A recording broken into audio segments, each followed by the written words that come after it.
The test is in 4 parts: Part 1, Part 2, Part 3, and Part 4. Part 1. You will hear a woman, Paula, phoning her friend Ralph about an application to the local council for money for their drama club. First, you have some time to look at questions 1 to 3.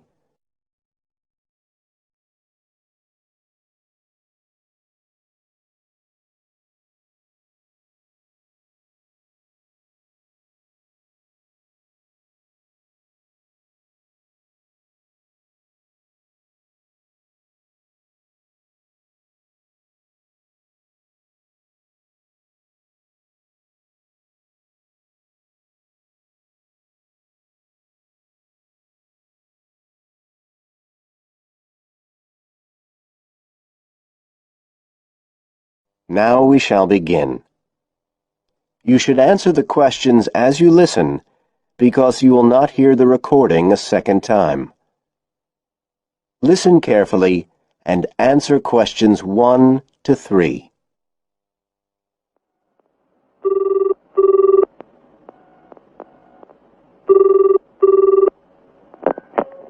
Hello?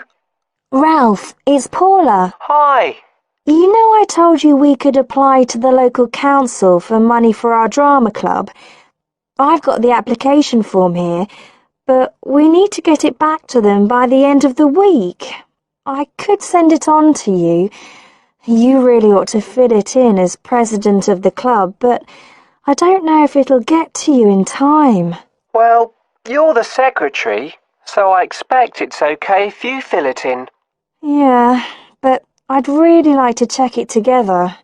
Right, that's fine. Like, the first part asks for the main contact person.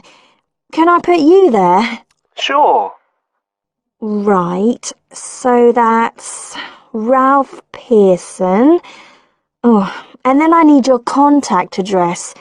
So that's 203 South Road, isn't it? No, 2:30. Oh, sorry, I always get that wrong. Then it's Drayton. Oh, do you think they need a postcode? Better put it, it's DR6 8AB. Okay. Telephone number. That's 01453 586 098, isn't it? Yes. Right. Now, in the next part of the form, I have to give information about our group. So, name of group, that's easy. We're the Community Youth Theatre Group. But then I have to describe it. So, what sort of information do you think they want? Well, they need to know we're amateurs, not professional actors. And how many members we've got. What's that at present? 20? 18. And should we put in the age range? That's 13 to 22. No, I don't think we need to. But we'd better put a bit about what we actually do. Something like members take part in drama activities. Activities and workshops? Okay. Right. That's all for that section, I think. You now have some time to look at questions 4 to 10.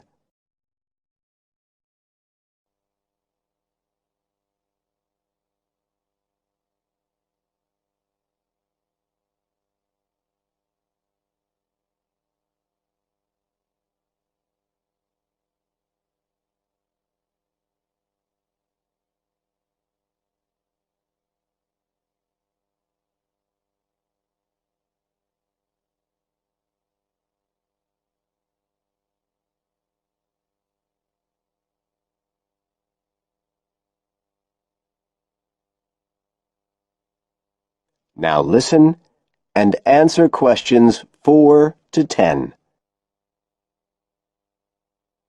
Now, the next bit is about the project itself, what we're applying for funding for. So, first of all, they need to know how much money we want. The maximum's £500. I think we agreed we'd ask for $250, didn't we? Okay. There's no point in asking for too much. We'll have less chance of getting it. Then we need to say what the project, the activity is. Right. So we could write something like, to produce a short play for young children. Should we say it's interactive? Yes, good idea. Right, I've got that. Then we have to say what we actually need the money for. Isn't that it? No, we have to give a breakdown of details, I think. Well, there's the scenery. But we're making that. We need to buy the materials, though. Oh, okay. Then there's the costumes. Right. That's going to be at least £50. Okay. And what else? Oh, I just found out we have to have insurance. I don't think it'll cost much, but we need to get it organised. Yes, I'd forgotten about that. And we could be breaking the law if we don't have it. Good thing we've already got curtains in the hall. At least we don't have to worry about that. We'll need some money for publicity. Otherwise, no one will know what we're doing. And then a bit of money for unexpected things that come up. Just put sundries at the end of the list. Okay, fine. Now, the next thing they want to know is if they give us the grant, how they'll be credited. What do they mean, credited? I think they mean how we'll let the public know that they funded us. They want people to know they've supported us. It looks good for them. Well, we could say we'd announce it at the end of the play. We could make a speech or something.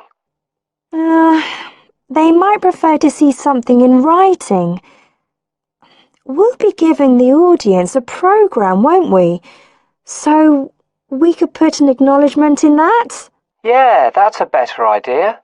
Okay, and the last thing they want to know is if we've approached any other organisations for funding and what the outcome was. Well, only National Youth Services. And they said that at present funds were not available for arts projects. Right, I'll put that. And then I think that's it. I'll get that in the post straight away. I really hope we get the money.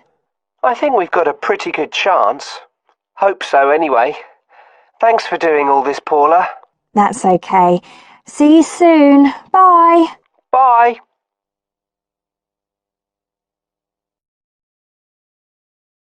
That is the end of part 1. You now have half a minute to check your answers.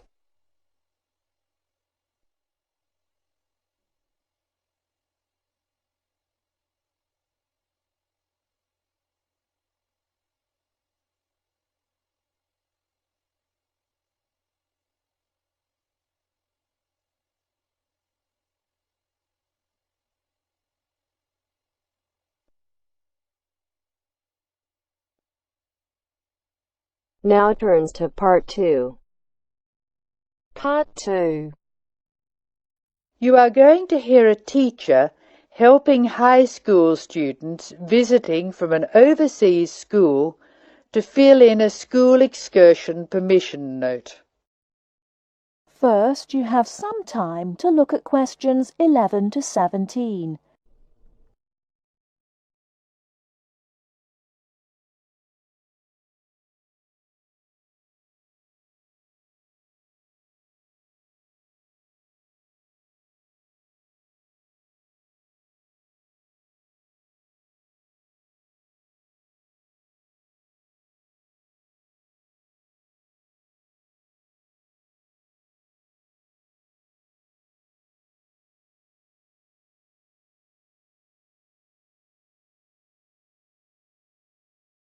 Now, listen carefully and answer questions 11 to 17. Good morning, students. My name is Mrs. Brown, and I'm in charge of the school excursion next week. Please take out your school excursion permission note so you can fill it in. For insurance purposes, this note must be signed by your guardian or the group leader. First of all, fill in the name of your class. Everyone here is in 3A, aren't they?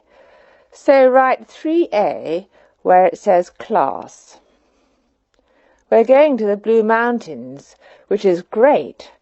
So this is the school excursion to the Blue Mountains. The day we leave is Monday. That's Monday, June 10. We are travelling by bus all the way, so we don't have to worry about changing trains or anything like that. The bus will leave from the front gate at 8 a.m.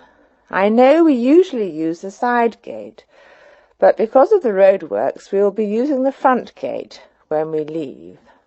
However, when we return, the roadwork will be complete, so we'll use the side gate. We expect to be back at 6 p.m. It's going to be a lovely day. Your teachers will give you tasks to do when we arrive. We'll provide fruit and fruit juice on the bus, but you must bring your own lunch. While we're on the excursion, we'll be moving around a lot in some fairly rough country. Be very careful to wear strong shoes. It's very important that you look after your feet very well. Now, does anyone have any questions they want to ask? Before you hear the rest of the talk, you have some time to look at questions 18 to 20.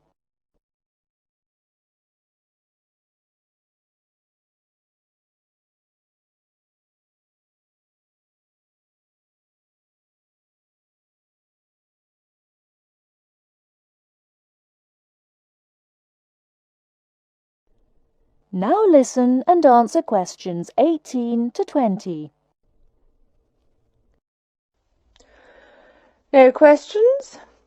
OK. I'd just like to fill in a few more details. The bus should arrive in the Blue Mountains at 11 a.m. We'll have time to do the first of our tasks before lunch.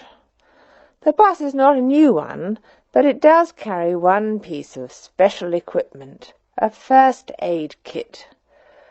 I certainly hope we won't have to use it, but it's nice to know it's there, in case we have a medical emergency.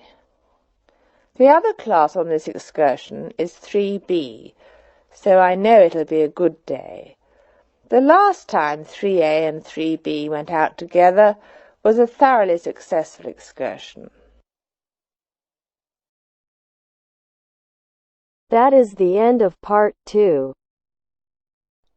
You now have half a minute to check your answers.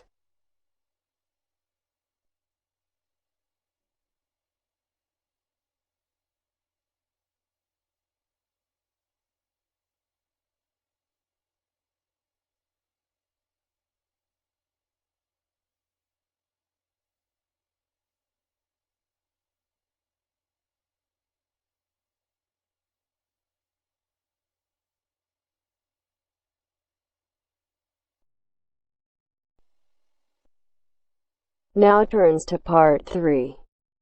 Part 3. You hear a club leader giving information to a group of young people who are planning to do a 2-week holiday course at the Tamerton Centre. First, you have some time to look at questions 21 to 25.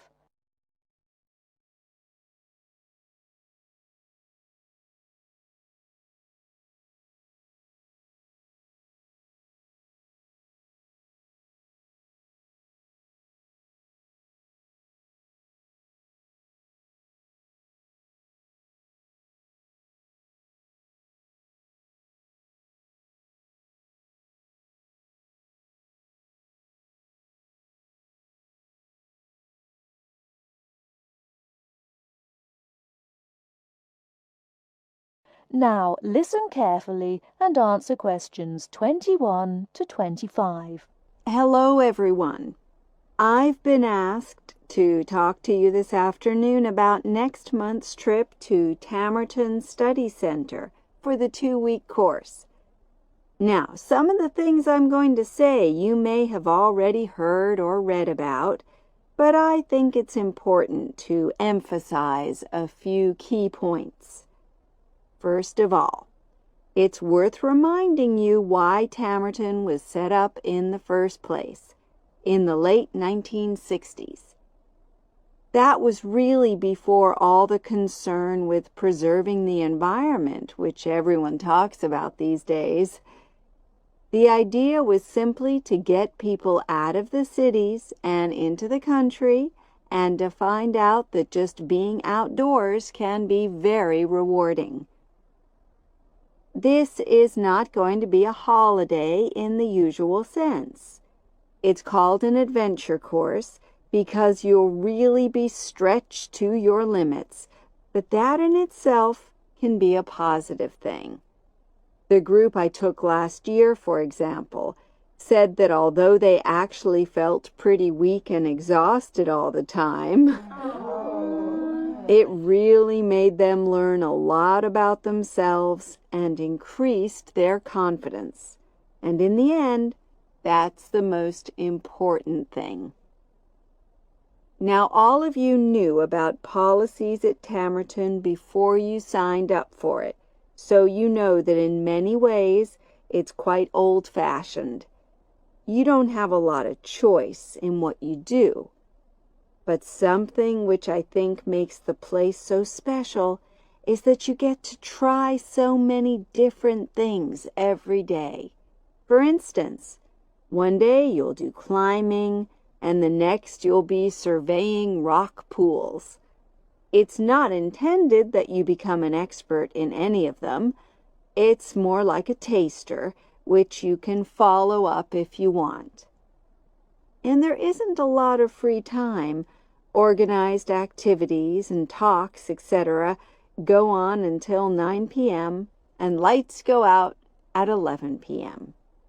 There are table tennis tables with all the equipment and board games, though I have to say the pieces often go missing, so it's a good idea to take your own.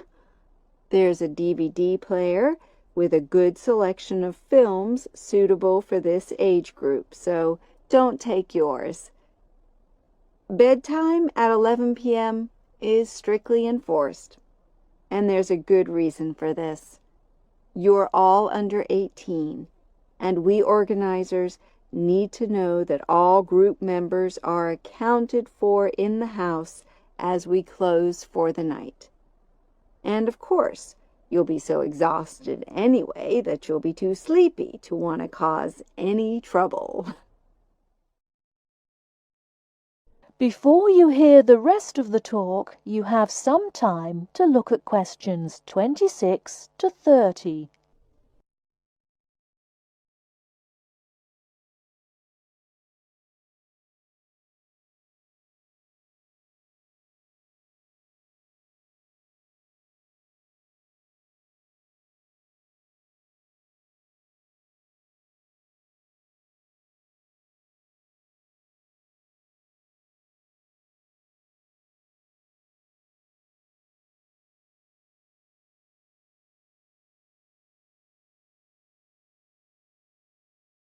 Now listen and answer questions 26 to 30.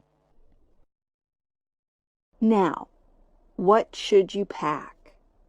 The information sheet tells you a lot about what clothing to bring. But what about other things? Well, Tamerton House has its own small shop, but anything there is several miles away, so you won't have many opportunities for buying supplies.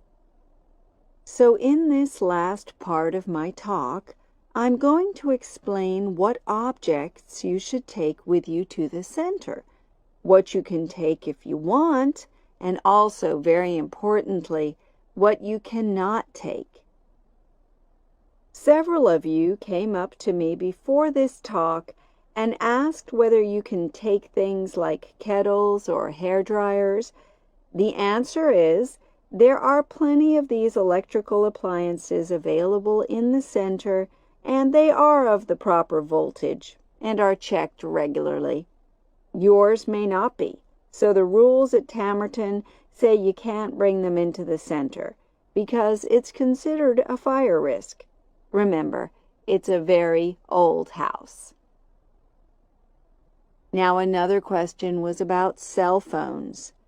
Although you definitely can't have them on during inside talks, you equally definitely need them when you're out on exercises.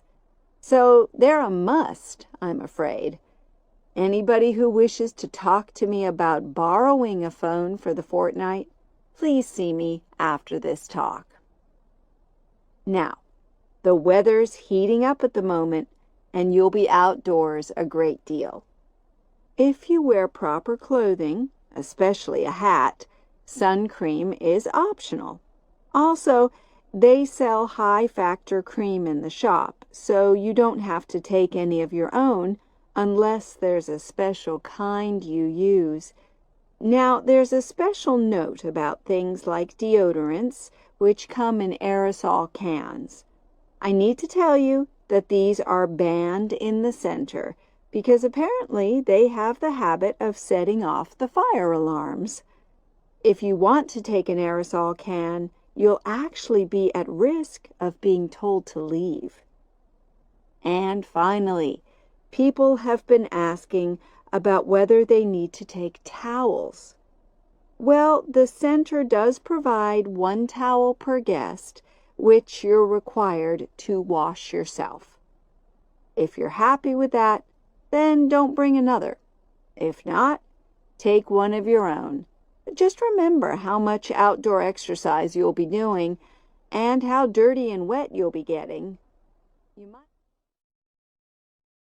That is the end of part 3. You now have half a minute to check your answers.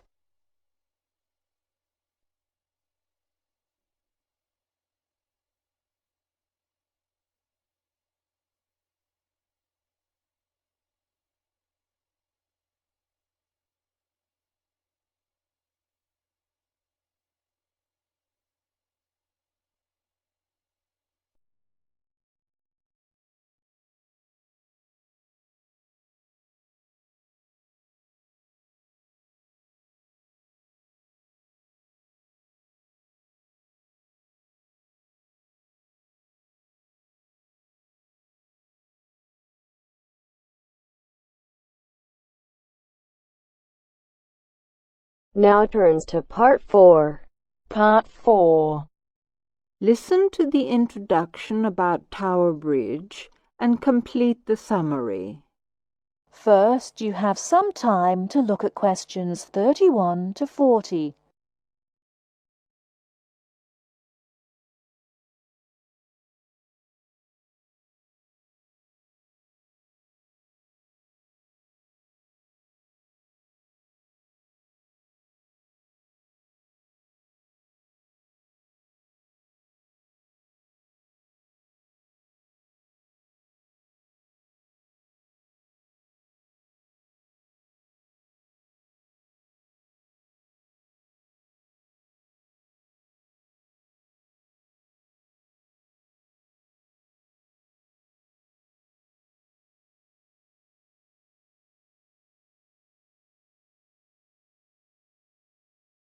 Now, listen carefully and answer questions 31 to 40.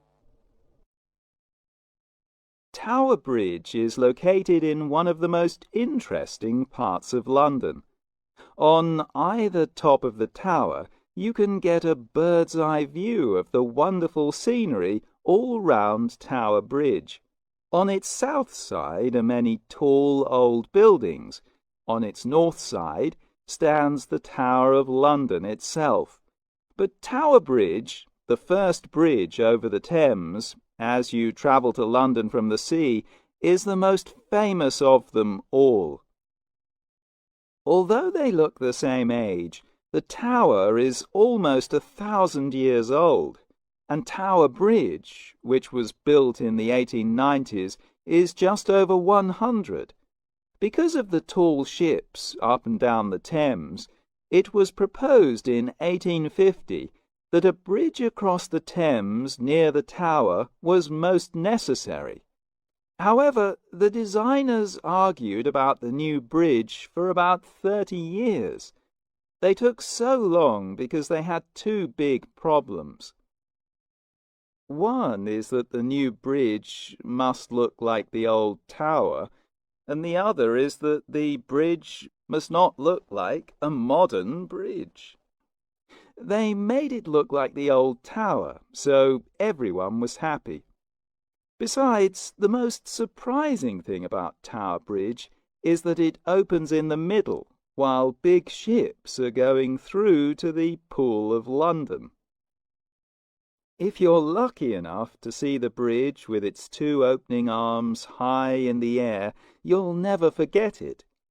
The bridge took 8 years to build and cost £900,000, a lot of money in those days. But it was a wonderful success and became a famous tourist attraction in London on the day when the bridge was completed. 100 years ago, the Thames was once London's busiest traffic route, so that the bridge opened at least 12 times a day. Today, big ships don't go so far up the Thames. Tower Bridge opens perhaps only twice a week, but the same wonderful machinery is still in good condition. Green, yellow and red, the colourful wheels and engines look smart and new, not 100 years old. They still lift the two heavy opening arms, each 1,000 tons, leaving 70 metres for the ships to go through.